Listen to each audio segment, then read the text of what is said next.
Kau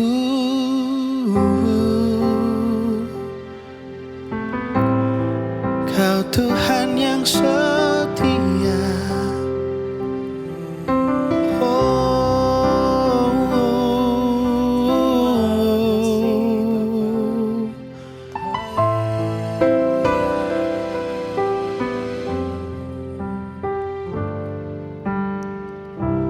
My Jesus, my Savior, Lord, there is none like you.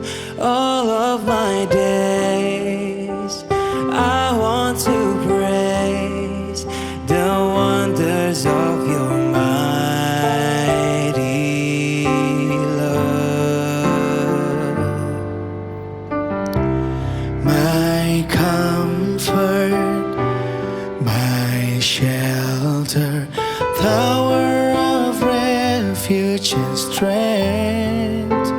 Let every breath, all that I am, never cease to worship you.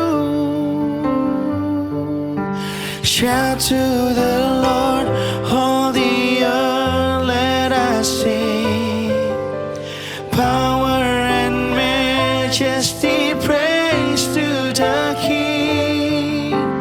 Mountains bow down and the seas will roar at the sound of your name. I sing for joy at the work of your hands. Forever I love you, forever I stand. Nothing compares to the promise I have in you.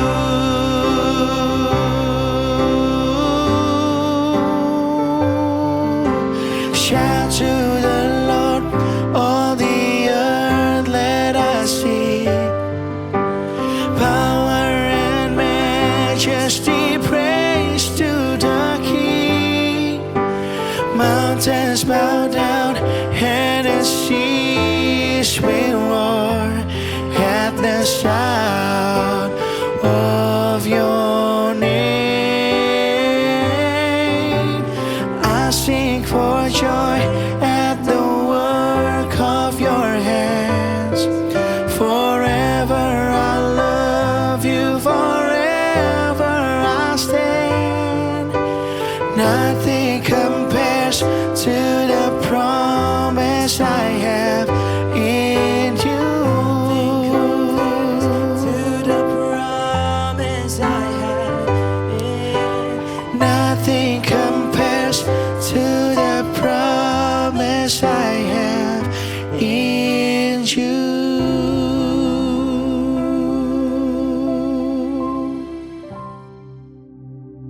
Shalom saudara, hari ini saya ingin sharing kepada saudara dari Yohanes pasal 11.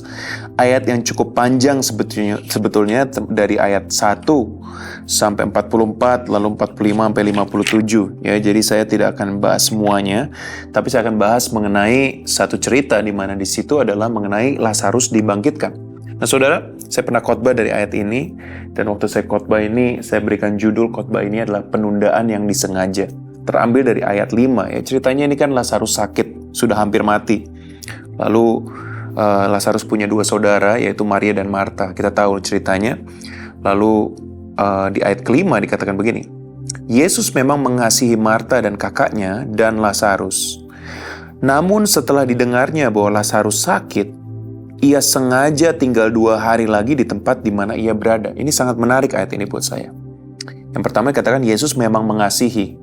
Tapi begitu dia tahu bahwa Lazarus sakit, dia sengaja, sepertinya berlama-lama, sepertinya kok malah ada penundaan.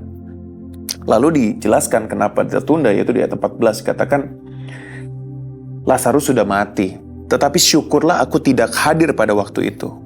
Sebab demikian lebih baik bagimu, supaya kamu dapat belajar percaya. Nah, Kata belajar percaya di ayat 15 ini dalam bahasa aslinya adalah pistuo, yang artinya sebetulnya percaya, nggak pakai kata belajar. Nggak tahu kenapa terjemahan Indonesia ada kata belajar di situ. Kenapa Tuhan sengaja menunda pertolongannya dalam hidup Marta dan Maria ini? Ada satu hal yang saya pelajari, saudara. Yang pertama adalah dikatakan supaya kamu dapat pistuo, belajar percaya. Kata aslinya pistuo adalah bukan belajar sebetulnya, tapi semakin percaya.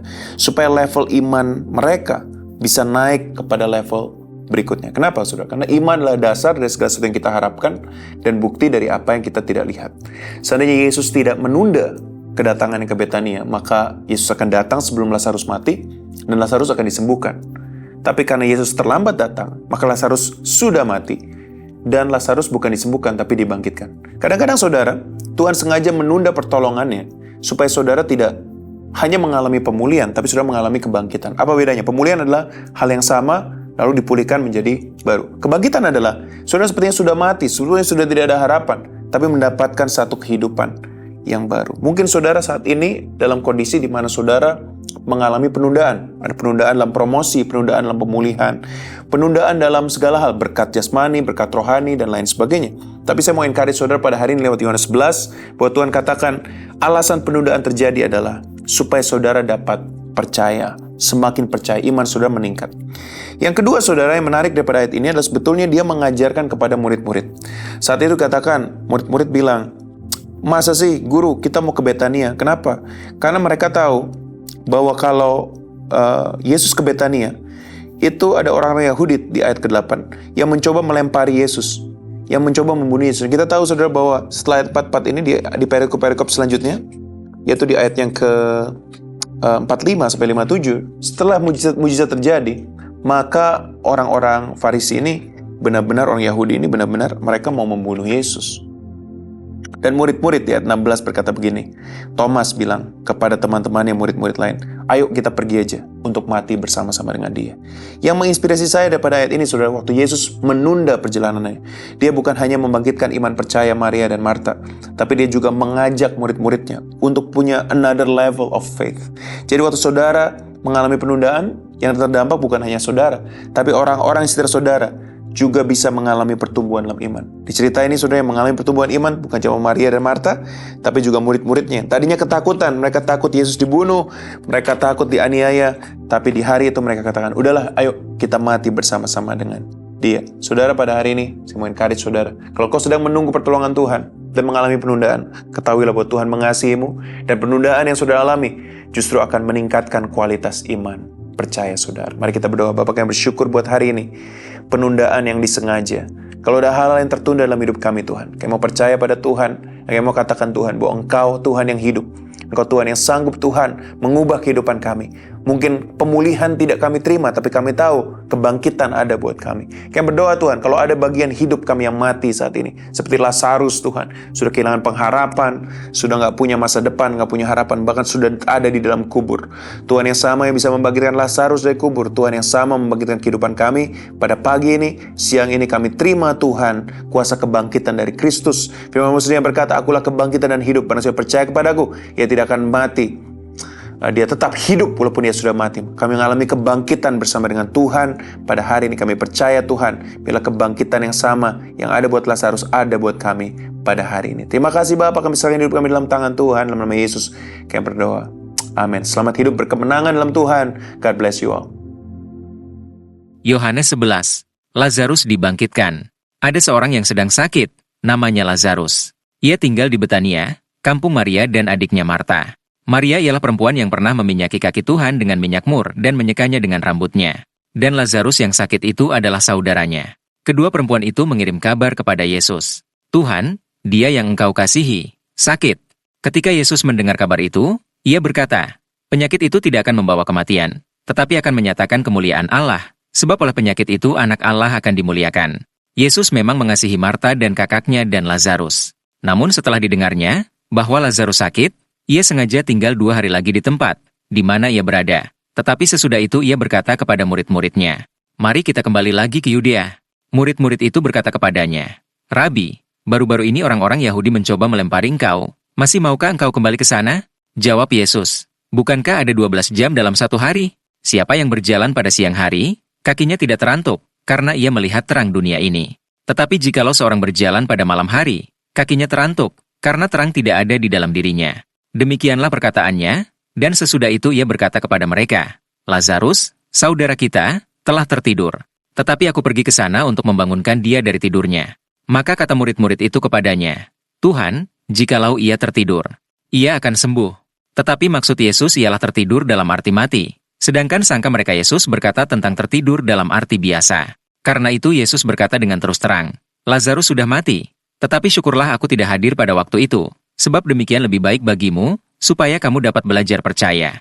Marilah kita pergi sekarang kepadanya. Lalu Thomas, yang disebut Didimus, berkata kepada teman-temannya, yaitu murid-murid yang lain, marilah kita pergi juga untuk mati bersama-sama dengan dia. Maka ketika Yesus tiba, didapatinya Lazarus telah 4 hari berbaring di dalam kubur. Betania terletak dekat Yerusalem, kira-kira 2 mil jauhnya. Di situ banyak orang Yahudi telah datang kepada Marta dan Maria untuk menghibur mereka berhubung dengan kematian saudaranya. Ketika Marta mendengar bahwa Yesus datang, ia pergi mendapatkannya. Tetapi Maria tinggal di rumah. Maka kata Marta kepada Yesus, Tuhan, sekiranya engkau ada di sini, saudaraku pasti tidak mati. Tetapi sekarang pun aku tahu bahwa Allah akan memberikan kepadamu segala sesuatu yang engkau minta kepadanya. Kata Yesus kepada Marta, saudaramu akan bangkit. Kata Marta kepadanya, aku tahu bahwa ia akan bangkit pada waktu orang-orang bangkit pada akhir zaman. Jawab Yesus, akulah kebangkitan dan hidup. Barang siapa percaya kepadaku, ia akan hidup walaupun ia sudah mati. Dan setiap orang yang hidup dan yang percaya kepadaku, tidak akan mati selama-lamanya. Percayakah engkau akan hal ini? Jawab Marta, ya, Tuhan, aku percaya bahwa engkaulah Mesias, anak Allah, dia yang akan datang ke dalam dunia. Dan sesudah berkata demikian, ia pergi memanggil saudaranya Maria dan berbisik kepadanya, Guru ada di sana dan ia memanggil engkau. Mendengar itu, Maria segera bangkit lalu pergi mendapatkan Yesus. Tetapi waktu itu Yesus belum sampai ke dalam kampung itu. Ia masih berada di tempat Marta menjumpai dia. Ketika orang-orang Yahudi yang bersama-sama dengan Maria di rumah itu untuk menghiburnya, melihat bahwa Maria segera bangkit dan pergi keluar, mereka mengikutinya. Karena mereka menyangka bahwa ia pergi ke kubur untuk meratap di situ. Setibanya Maria di tempat Yesus berada dan melihat dia, tersungkurlah ia di depan kakinya dan berkata kepadanya, Tuhan, sekiranya engkau ada di sini, saudaraku pasti tidak mati. Ketika Yesus melihat Maria menangis dan juga orang-orang Yahudi yang datang bersama-sama dia, maka masyghullah hatinya. Ia sangat terharu dan berkata, di manakah dia kamu baringkan? Jawab mereka, Tuhan, marilah dan lihatlah. Maka menangislah Yesus. Kata orang-orang Yahudi, lihatlah, betapa kasihnya kepadanya. Tetapi beberapa orang diantaranya berkata, ia yang memelekkan mata orang buta, tidak sanggupkah ia bertindak, sehingga orang ini tidak mati? Maka masyghullah pula hati Yesus. Lalu ia pergi ke kubur itu. Kubur itu adalah sebuah gua yang ditutup dengan batu. Kata Yesus, angkat batu itu. Marta, saudara orang yang meninggal itu, berkata kepadanya, Tuhan, ia sudah berbau, sebab sudah 4 hari ia mati. Jawab Yesus, bukankah sudah kukatakan kepadamu, jikalau engkau percaya engkau akan melihat kemuliaan Allah? Maka mereka mengangkat batu itu. Lalu Yesus menengadah ke atas dan berkata, Bapa, aku mengucap syukur kepadamu, karena engkau telah mendengarkan aku. Aku tahu bahwa engkau selalu mendengarkan aku. Tetapi oleh karena orang banyak yang berdiri di sini mengelilingi aku mengatakannya, supaya mereka percaya bahwa engkaulah yang telah mengutus aku. Dan sesudah berkata demikian, berserulah ia dengan suara keras, Lazarus, marilah keluar. Orang yang telah mati itu datang keluar, kaki dan tangannya masih terikat dengan kain kapan dan mukanya tertutup dengan kain peluh. Kata Yesus kepada mereka, bukalah kain-kain itu dan biarkan ia pergi. Persepakatan untuk membunuh Yesus. Banyak di antara orang-orang Yahudi yang datang melawat Maria dan yang menyaksikan sendiri apa yang telah dibuat Yesus. Percaya kepadanya. Tetapi ada yang pergi kepada orang-orang Farisi dan menceritakan kepada mereka apa yang telah dibuat Yesus itu. Lalu imam-imam kepala dan orang-orang Farisi memanggil mahkamah agama untuk berkumpul dan mereka berkata, apakah yang harus kita buat? Sebab orang itu membuat banyak mujizat. Apabila kita biarkan dia, maka semua orang akan percaya kepadanya dan orang-orang Roma akan datang dan akan merampas tempat suci kita serta bangsa kita. Tetapi seorang di antara mereka, yaitu Kayafas, imam besar pada tahun itu, berkata kepada mereka, kamu tidak tahu apa-apa, dan kamu tidak insaf, bahwa lebih berguna bagimu jika satu orang mati untuk bangsa kita daripada seluruh bangsa kita ini binasa. Hal itu dikatakannya bukan dari dirinya sendiri, tetapi sebagai imam besar pada tahun itu ia bernubuat, bahwa Yesus akan mati untuk bangsa itu, dan bukan untuk bangsa itu saja, tetapi juga untuk mengumpulkan dan mempersatukan anak-anak Allah yang tercerai-berai. Mulai dari hari itu mereka sepakat untuk membunuh dia. Karena itu Yesus tidak tampil lagi di muka umum di antara orang-orang Yahudi. Ia berangkat dari situ ke daerah dekat padang gurun, ke sebuah kota yang bernama Efraim, dan di situ ia tinggal bersama-sama murid-muridnya. Pada waktu itu hari raya Paskah orang Yahudi sudah dekat. Dan banyak orang dari negeri itu berangkat ke Yerusalem untuk menyucikan diri sebelum Paskah itu. Mereka mencari Yesus dan sambil berdiri di dalam bait Allah, mereka berkata seorang kepada yang lain, "Bagaimana pendapatmu? Akan datang jugakah ia ke pesta?" Sementara itu imam-imam kepala dan orang-orang Farisi telah memberikan perintah supaya setiap orang yang tahu di mana dia berada memberitahukannya, agar mereka dapat menangkap dia.